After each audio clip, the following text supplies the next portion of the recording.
Muito boa noite, senhoras e senhores. É com muito prazer, com muita alegria, que passadas apenas 7 noites, nós voltamos e estamos juntos.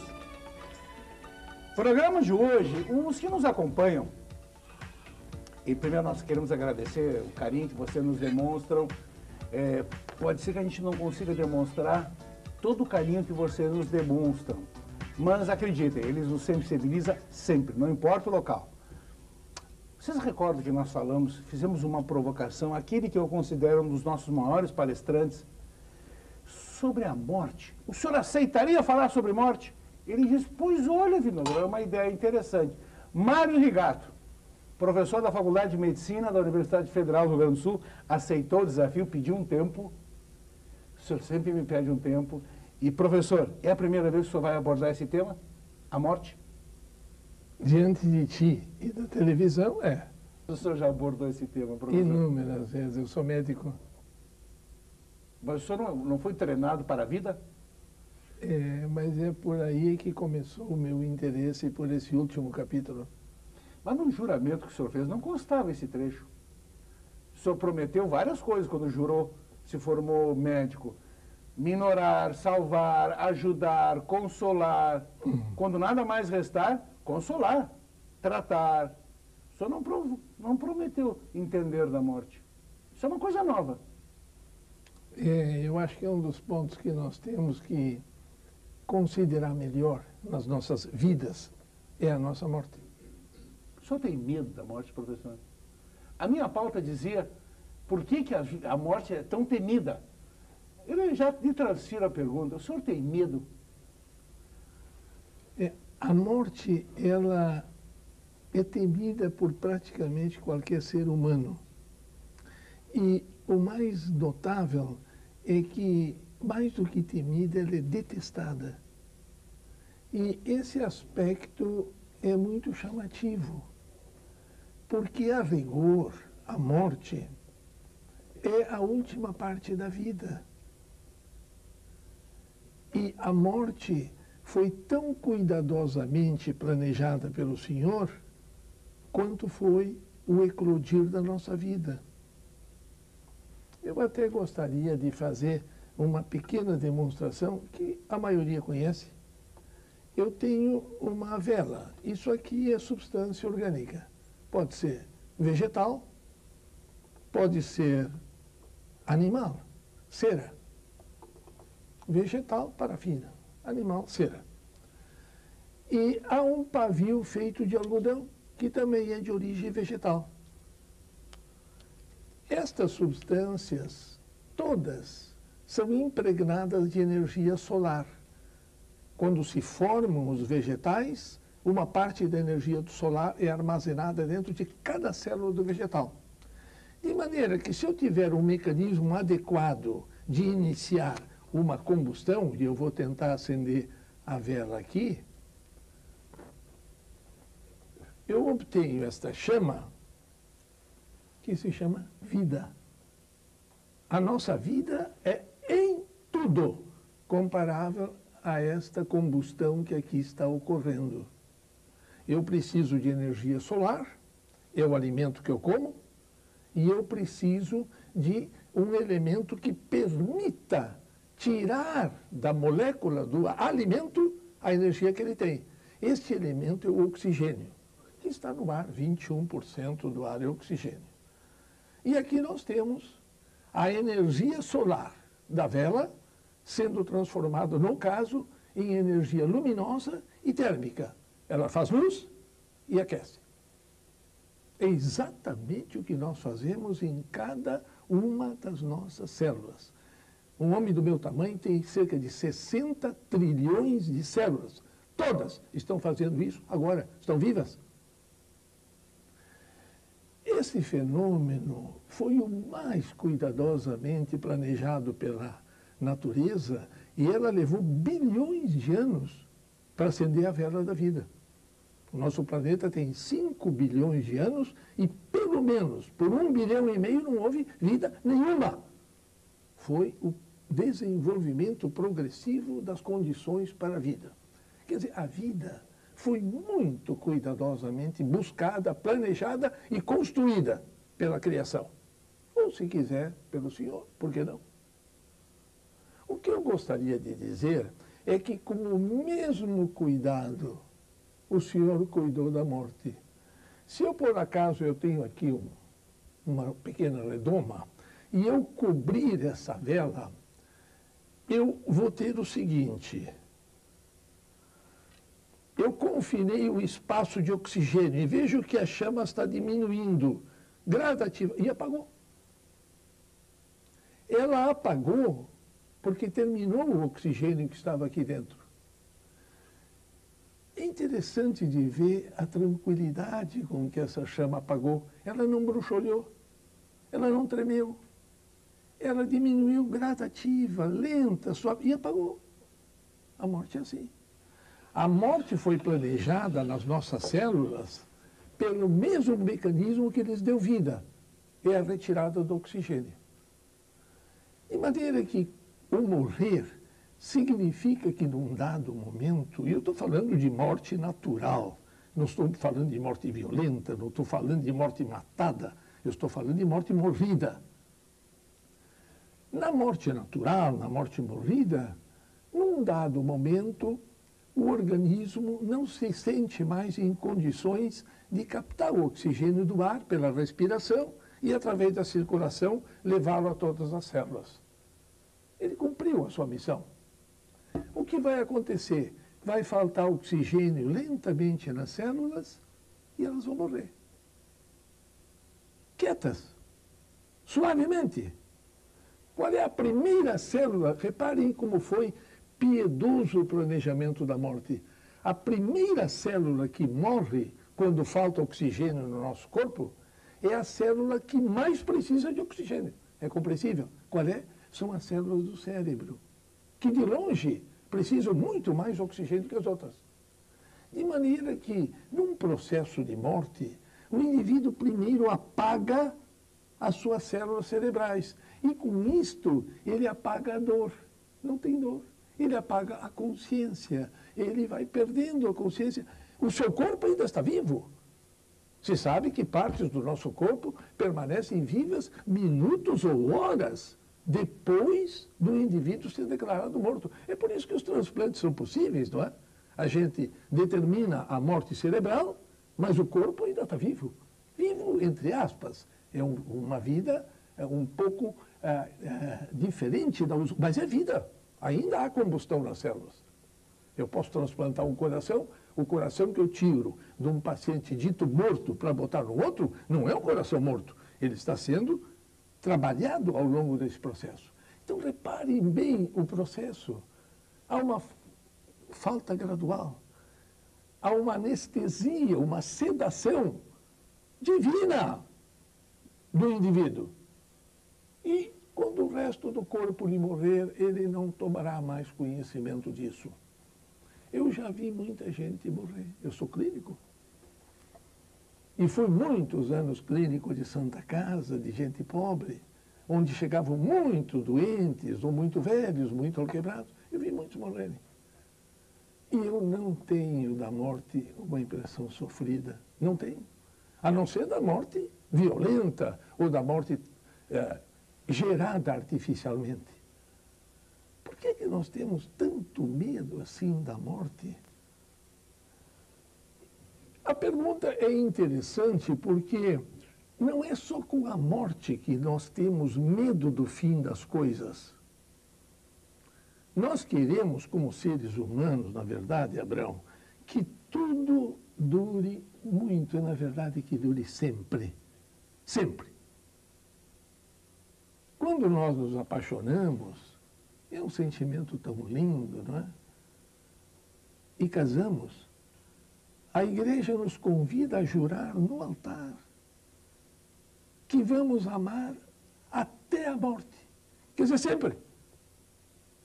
Esse juramento é não jurável. Não existe isso. A natureza não criou nada. Não se sabe uma única coisa na criação que seja eterna. Nada. Comprovadamente nada. O nosso planeta, nós sabemos que parece tão sólido, se sabe mais ou menos a época em que ele vai terminar. não a partir de Nostradamus, mas a partir de estudos muito bem embasados que mostram naturalmente a evolução. As plantas todas nascem, crescem e morrem. As próprias rochas se formam e se destroem. Toda a proposta da criação foi em torno de coisas com duração finita. Mas é interessante, pode ser até um elogio à espécie humana, especialmente quando nós gostamos de uma coisa, nós queremos que ela não termine nunca. Professor, é verdade. E esse é o nosso break. Quando nós gostamos de alguma coisa, nós não queremos que ela termine. Vejam, até o nosso espaço na televisão, o primeiro, a gente estava começando a gostar, terminou. Não. Vamos aguardar o segundo. Antes do senhor chamar. Ótimo. O senhor está contratado, professor. Eu tenho uma mensagem muito importante. E logo após temos o nosso intervalo. E o professor volta, obviamente, o professor Mário Rigato, que é um orgulho para nós termos. Você deve ter percebido quantas perguntas eu fiz, né? Nenhuma. O programa de hoje tem a presença do professor Mário Rigato. Professor Mário Rigato, professor de medicina da Universidade Federal do Rio Grande do Sul, foi meu mestre, me deu aula, fui aluno dele, da 38. 29. 29. Tá bom. Só 29, 38 não? Do professor Maciel. 29. A 29. O tema é a morte. Eu nunca me esqueço um filme que eu vi, e alguma coisa que eu devo ter lido sobre os índios. Os índios, curiosamente, eles vão para a montanha sagrada, sentam e esperam a morte. Isso parece que pressupõe a morte. Nós estamos vivendo mais, cada vez mais. Graças a Deus. Primeiro a Deus, depois a nossa evolução como civilização e também, lá no fim, aos médicos. Também somos responsáveis por isso. Professor, a morte é uma coisa cada vez mais séria e nós estamos morrendo cada vez mais velhos, estamos empurrando a morte. E os índios, hein? Será que eles também estão vivendo mais, esperando mais a morte chegar para ir para a sua montanha sagrada? Eu acho que os pobres dos índios encontraram irmãos de cor de pele diferente que lhes têm garantido a morte até mais precocemente do que antes Deus a reservava para eles. Mas é outro capítulo. O capítulo que o Abrão deixou entrever é o fato de que a medicina, com todos os seus notáveis progressos, vem tornando cada vez mais possível uma vida artificial, ou seja, um prolongamento da vida além daquilo que se imaginaria que seria o fim natural dela. E este fato tem gerado para os médicos um dos maiores desafios contemporâneos e que possivelmente crescerá como desafio nestas próximas décadas. Nós estamos rapidamente aumentando a duração da vida, como disse o Abrão há pouco. E, consequentemente, nós estamos chegando mais perto daquilo que seria o limite máximo, hoje aceito, para a existência humana. Até agora nós não sabíamos, até há pouco. Então, um indivíduo, qualquer idade que morresse, podia dizer que morreu antes do tempo. Mas nós estamos começando a ter cada vez mais gente que vai vivendo a vida toda. A expectativa é em torno de 115 anos. Logo, logo, nós vamos ter bastante gente cumprindo o trajeto todo. E nós vamos ver a morte mais de perto na sua roupagem mais natural. Não a morte antecipada pela doença, pela fome, pela desgraça, não, mas a morte natural.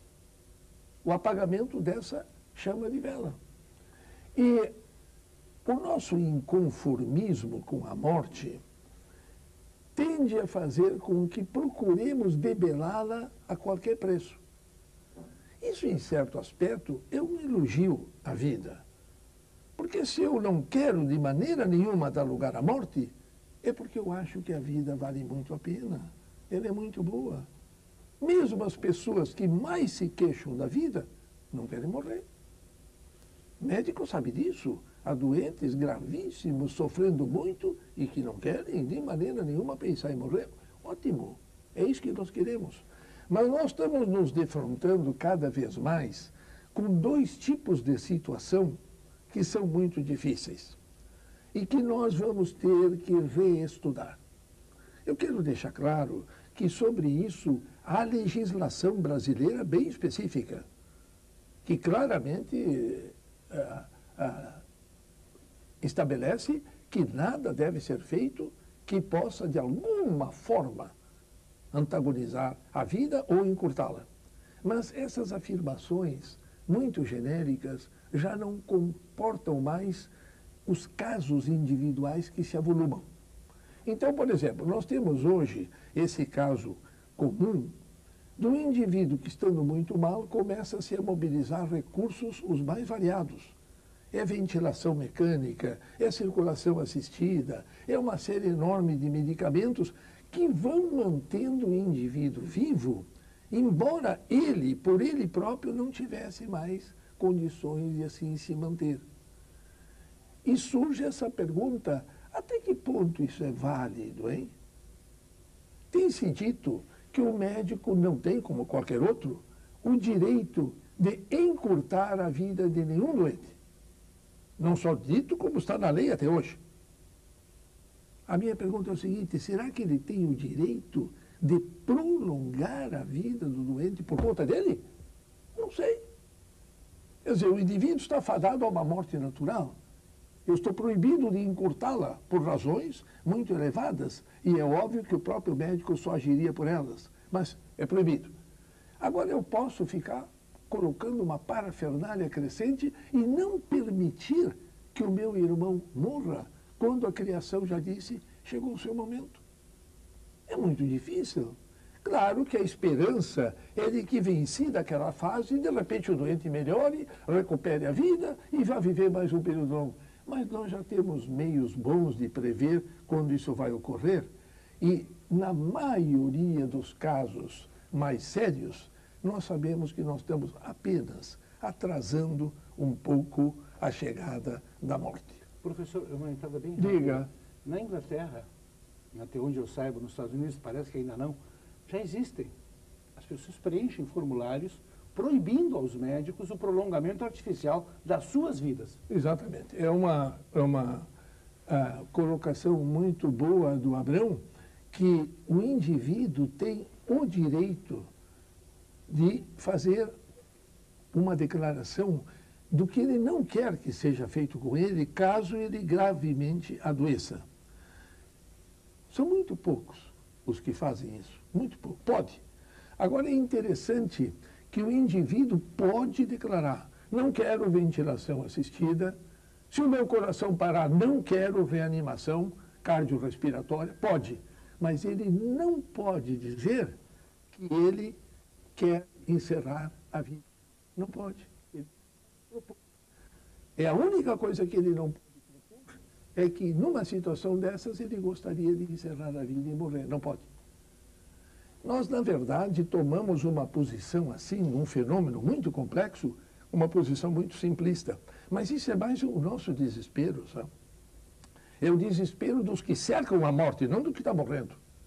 Nós tiramos do que está morrendo os seus direitos para não ficarmos aflitos demais. E isso nós temos que reconsiderar. Então, essa questão do prolongamento artificial da vida tem se resolvido como, atualmente, numa conversa entre médico e os familiares, porque muito frequentemente o paciente não está mais consciente. Essa conversa é muito discutível. Eu não sei até que ponto os familiares têm realmente condições de decidir sobre isso aí. Até por uma pressão social, a tendência deles é sempre pedir mais vida, mais tempo, faça o que for possível, não desista nunca.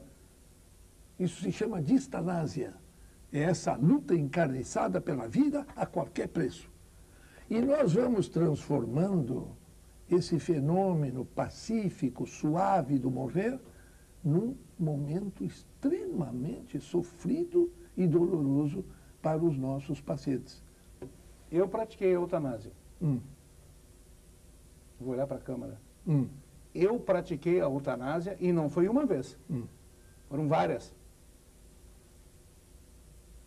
Eu continuo encarando a câmera. Isso no Brasil ainda é considerado, talvez, Ou uma contravenção ou um crime. Eu não digo nem aonde, nem em que circunstâncias. Eu a pratiquei. O senhor aceitaria discutir esse tema depois, no próximo segmento? Eu quero as suas confissões, saber quantas vezes o senhor praticou a boa eutanásia. Bem, o nosso tema é a morte. Um dos tipos de morte é eutanásia. Jacqueline Kennedy Onassis, a mãe do rapaz, esposa do presidente Kennedy, saiu do hospital onde ela estava com uma doença crônica em fase terminal. Uns 3 a 4 dias antes do seu falecimento, foi para casa. E 4 dias depois ela faleceu em casa. Havia um consentimento de que, em primeiro lugar, ela estava lúcida. Segundo, que ela tinha direito a escolher o tipo de morte que ela queria ter. E ela o teve. E ninguém mais falou nisso. Professor, eu confessei que várias e várias vezes permiti, propiciei que pessoas em fase terminal passassem por uma outra vida, deixassem de sofrer, sem nenhum sofrimento, e apagassem a sua vela, a sua chama. As suas considerações, o seu enfoque sobre a eutanásia. O senhor vai firmar um conceito agora. Quando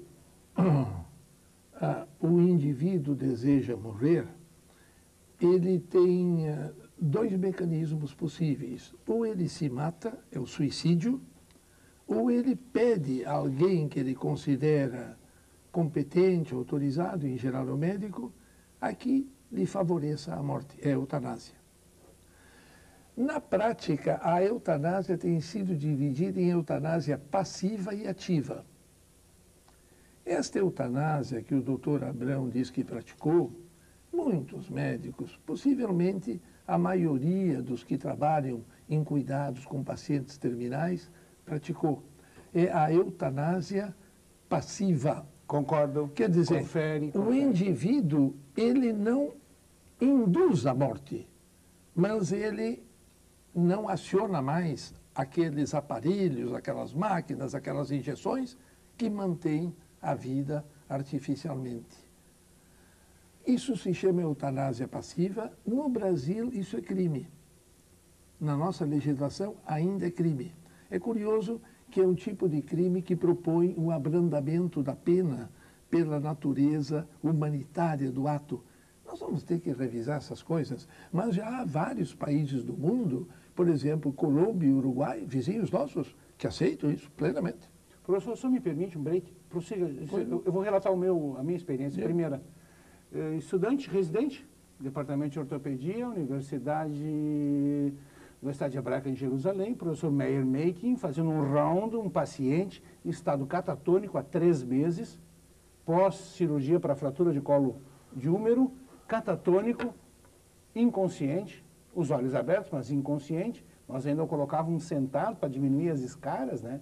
Mas ele não tinha mais contato com o mundo a não ser aqueles movimentos que nós não sabíamos, nós não temos ainda consciência ou equipamentos para poder dizer se há uma consciência. Há um relacionamento com o mundo, mas é o ato de respirar praticamente, abrir e fechar os olhos. Era um estado de catatonia. Então, o professor, pela primeira vez, deu a ordem: suspende o antibiótico. Nós dávamos antibiótico permanentemente. 48 horas depois, encerraram-se os batimentos cardíacos. Ele fez um quadro de hipertermia, provavelmente uma septicemia, e faleceu. Foi a primeira vez, eu era o médico que deu a ordem, né? Ele deu para mim e eu passei para a enfermagem a ordem. Isto foi a primeira vez que eu tive exatamente o que o senhor relatou, uma eutanásia passiva. Eu estava certo, eu estava errado. Eu quero que o senhor me analise. O desafio maior, esse é um desafio em curso, mas ao natural, já na opinião internacional, vai crescendo a ideia de que este tipo de vida totalmente artificial, na verdade, não é nenhum tipo de ato caritativo e pode ser um ato de distorção da natureza. Mas a eutanásia ativa é aquela em que o paciente ainda está lúcido e ele pede ao médico que ele está cansado de viver ele não se acha mais com forças para viver e ele desejaria morrer. E para não se suicidar, o que em geral é brutal, ele gostaria de ter uma morte suave, induzida. Ele pede, o doente pede. Aí entra em jogo até que ponto o indivíduo tem o direito de advogar a própria morte. E esse assunto é muito complexo para as nossas tratativas. Agora, eu acho que nós vamos ter que dar um esquema de apoio aos nossos médicos, particularmente os que estão chegando, os novos. O que eles vão fazer? De um lado, um paciente sofrido, que ele implora. De outro lado, a justiça lhe dizendo, faz e eu te pulo. E acima dele, Deus, cuja palavra final não é tão fácil assim de ser logo assimilada. Então, na verdade, eu acho pessoalmente o seguinte, eu não estou discutindo a lei está aí, por enquanto ela vale e temos que obedecê-la. Mas nós temos que discutir o seguinte, eu acho que num caso que um doente pede para morrer, o primeiro dever do médico é tratá-lo diretamente com todo o seu talento de médico. Médico é um reacendedor da chama da vida. Um clínico bem treinado é um poderoso ressuscitador, não da vida, mas do desejo de viver. E muitas vezes, um doente que pede, doutor, me deixe morrer. O médico, sendo médico, bem formado, ele pode mudar essa decisão. E isso é um ato de maior grandeza médica. Ele deve esgotar essa possibilidade. Mas se, apesar de tudo isto, ele vê que o paciente insiste, o paciente quer, o paciente sofre, eu acho que nós devíamos ter, em cada Conselho Regional de Medicina, um conselho especial, formado, digamos, por 3 membros, que seriam escolhidos dentre os mais capazes do ponto de vista médico e humanístico. E este médico que foi assim interrogado pelo seu doente, poderia se dirigir a esse conselho e se aconselhar e trocar ideias. Eu não sei se amanhã ou depois a nossa sociedade vai entender que, em certos casos, esse pedido deve ser atendido. Eu, pessoalmente, não acredito que eu esteja ofendendo a Deus, considerando como sério um pedido desses. Não vejo porquê. Mas a lei assim o considera. Eu entendo que é um tema perigoso, ele pode ser alvo de abusos, ele precisa ser muito bem coordenado, mas ele não pode ser ignorado como tem sido até agora. E vamos reconhecer também, como sociedade, a hipocrisia com que nós temos discutido o direito de matar. Direito de matar, em princípio, não existe. Não existe. Mas, se o indivíduo me ofender a honra, eu posso matá-lo e ser absolvido no tribunal. Eu fui jurado várias vezes. Então, como é isso? Eu não posso matar, mas desde que seja para defender um interesse meu, aí pode. Pode ou não pode? Eu não posso matar, mas se o meu país entrar em guerra, me convoca, aí eu devo matar o máximo que puder, quantos puder, quanto mais distinção, mais medalha. Então, pode ou não pode matar? Nós citamos aqui no programa outro dia o caso de uma moça que é estuprada, daí resulta uma gestação, e a lei diz que daí pode matar o nenê. Pode matar o nenê que não tem culpa de nada e nasce puro. A absolvição do pecado original, Deus já a deu. Não é preciso que nós batizemos ninguém. É que os filhos não herdam os pecados do pai, nem da mãe. Nascem puros. Aí eu digo, não, mas pode matar o nenê, porque vai incomodar a vida social futura da mãe e atrapalhar, etc. O estuprador, que é um bandido, isso não pode matar, porque eu sou contra a pena de morte. Então, vamos ser francos. Nós não perdemos nada, nós temos que nos abrir um pouco mais. Nós estamos ficando como seres muito mais poderosos do que éramos no passado. Nós estamos vivendo mais, o nosso cérebro está cada vez desenvolvendo novos talentos. Nós temos que nos olhar no espelho e nos interrogar.